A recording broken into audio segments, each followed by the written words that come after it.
Hello, আসসালামু আলাইকুম viewer, সবাই কেমন আছেন? আশা করি সবাই ভালো আছেন। ভালো থাকুন, সুস্থ থাকুন। তো যে রডটি দেখতেছেন, অবশ্যই এই রডগুলো বর্তমানে খুব ভালো রড, 60 গ্রেডের রড।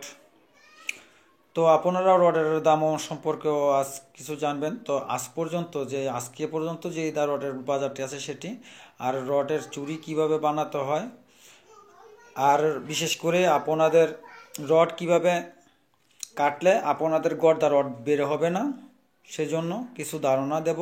অবশ্যই ভিডিওর সাথেই থাকুন। দেখুন চুড়িটি বানাইতেছে। তো চুড়িটি বানাইতে গিয়ে অনেক সময় আমরা মাটাম দিয়েও বানাই থাকি। তো মাটামে বানানো আসলে ঠিক না অরিজিনালি, তো আসলে ফুপ দিয়েই বানাই।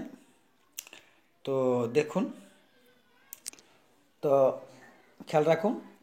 আর এর সাথে অবশ্যই অনেক কিছুই আপনাদের ধারণা দেবো। আগেই বলেছি, এই বিল্ডিংয়ের যে ভিডিওটি আপলোড করলাম, এই ভিডিওটি কিছুদিন আগে আপনাদের একটি ড্রয়িং আপলোড দিয়েছিলাম, 3তলা একটি এবং 5তলা একটি।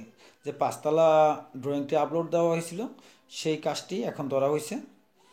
তো পরবর্তীতে অবশ্যই আরও কিছু ধারণা দেব। তো আজকে পর্যন্ত যেই রডের দর বাজারে মার্কেটে পাবেন, আজ পর্যন্ত প্রায় 66,500 টাকা বিএসআরএম রডগুলো। আর একেএস আবুল খায়ের গ্রুপ, সেগুলো টনপ্রতি হয়তো হাজার খানিক টাকা, প্রায় 65,500 এরকম।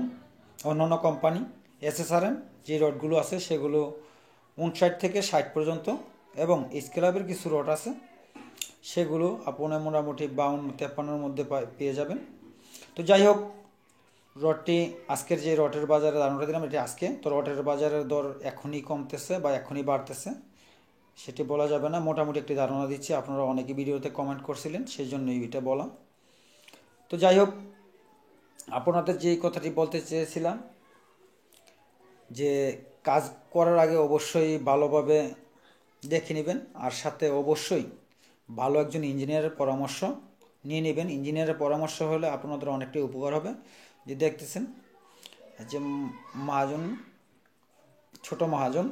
তো যাই হোক, যেই রডটি বললাম, যে এই যে চুরি রডটি যে কাটতেছে, চুরি রডগুলো অবশ্যই আপনাদের বর্তমান যে 60 গ্রেডের রডগুলো হয় সেগুলো 39 ফিট লম্বা হয়। তো এর মধ্যে যদি কোন ধরনের চুরি লাগে, যদি রডটি একটি রড মাপ দেন, তাহলে রডের যে গর্দা বাড়য়, অনেক সময় সেই রডের গর্দাগুলো বাড়য় না। মূলত সম্পূর্ণ কাস্ট রডটাই কাজে লেগে থাকে। যদি একটু কষ্ট করে একবার মেপে নেন।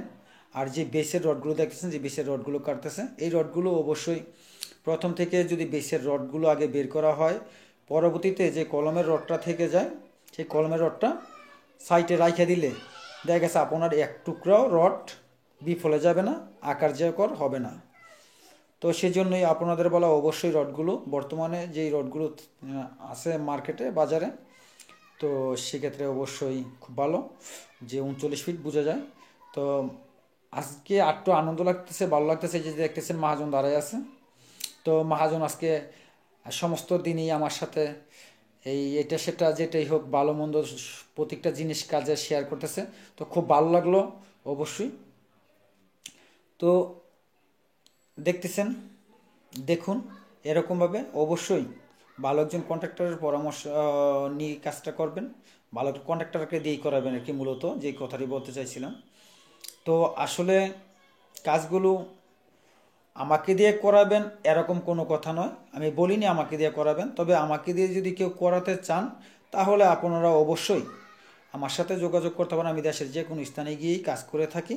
তো আজ এই পর্যন্ত। ভিডিওটি দেখার জন্য আন্তরিকভাবে ধন্যবাদ সবাইকে। ভালো